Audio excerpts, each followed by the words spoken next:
Situation మధ్య పరస్పరంగా నెట్టడం జరిగింది. ఆ తర్వాత అంతమంది ఎమ్మెల్యేలు ఆపుతున్నా కూడా మీరు ఆగకుండా వెళ్ళాలనుకున్నారంటే వందల మంది పోలీసులను పెట్టి దాడి చేసి ఒక్క నిమిషం అంత ఆగ్రహం ఎందుకు వచ్చింది ఆ సమయంలో? మా బీఆర్ఎస్ పార్టీ బీఫామ్ మీద గెలిచి దొంగలక్క అమ్ముడు పోయి కాంగ్రెస్ పార్టీ బీఫామ్ మీద గెలవకుండా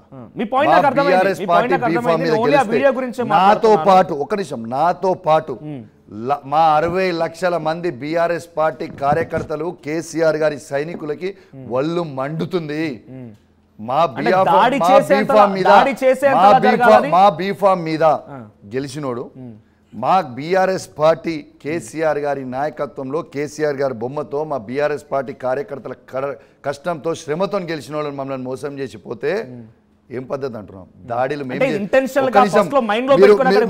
మీరు పదే పదే దాడిలు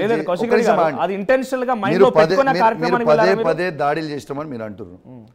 గాంధీ మేము ప్రశ్నిస్తే నా ఇంటిపై వచ్చి దాడి చేస్తాడు.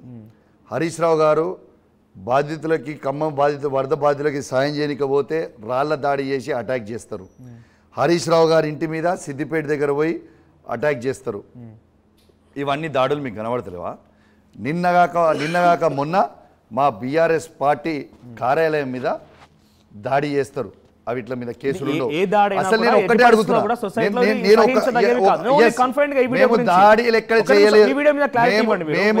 మేము దాడులు చేయలేదు. మేము మీరు ఒకటే అజెండాతో వస్తే మనోజ్ గారు నేను ఏం చేయలేను. కానీ ఒక అజెండా కాకుండా నేను స్ట్రేట్ అజెండా అడుగుతున్నా. మేము ఒక్క నిమిషం మేము అడిగింది ఏంది? మేము అడిగింది నువ్వు బీఆర్ఎస్ పార్టీ బీఫామ్ మీద గెలిచినావు, నువ్వు ఏ పార్టీ అని అడిగిన నేను. తప్పేంది? రెండోది ఇద్దరం ఎమ్మెల్యేలము అక్కడ ఆర్గ్యుమెంట్ చేసుకున్నాం.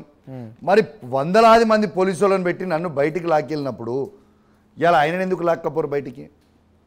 ఆయన ఎందుకు లాక్కపోరు అంటే క్లియర్ వన్ సైడ్ ఎజెండా అన్నట్టే కదా వాళ్ళది. ప్రోత్సహిస్తారు అన్నట్టే కదా. దాడుల మీద దాడులు చేయరు మీరు నన్ను ప్రోత్సహిస్తున్నట్టే కదా. కానీ ఇప్పటికే 5-6 కేసులు పెట్టారు. మిమ్మల్ని అరెస్ట్ చేసే అవకాశం ఉందా?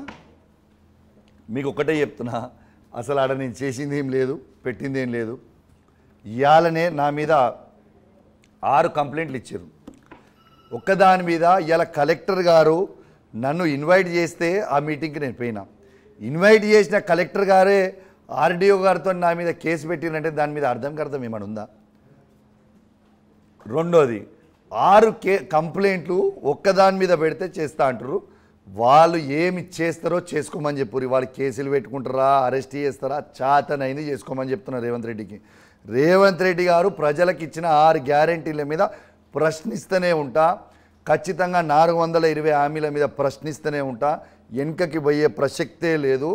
ఆయన జవాబు చెప్పాల్సిన అవసరం ఉంది, ఇంప్లిమెంట్ చేయాల్సిన అవసరం ఉంది. రెండోది ఒక్క నిమిషం, రెండోది నేను చేసినప్పుడేమో దాడి చేసిండు, ప్రశ్నించలేదు అంటుండు. మీకు దయచేసి రేవంత్ రెడ్డి గారు ఒక్కసారి ఆయన ఎమ్మెల్యేగా ఉన్నప్పుడు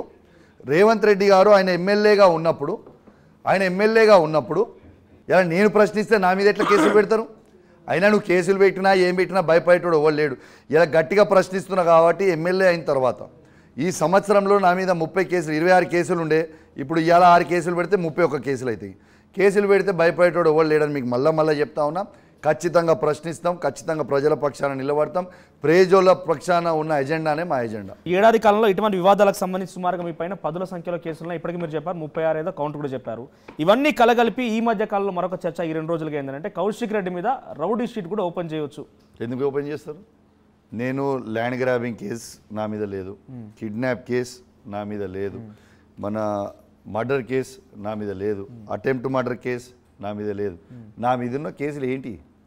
ప్రజల పక్షాన నిలబడి గట్టిగా అడుగుతూ ఉంటే, నిలదీస్తూ ఉంటే, పేద రైతుల కోసం పక్షాన నిలబడతా ఉంటే, యువకుల పక్షాన నిలబడతా ఉంటే, మహిళల పక్షాన నిలబడతా ఉంటే, తాతల అవ్వల పక్షాన నిలబడతా ఉంటే, ప్రశ్నిస్తూ ఉన్నాడు గట్టిగా. ఈ 6 గ్యారెంటీల మీద అడుగు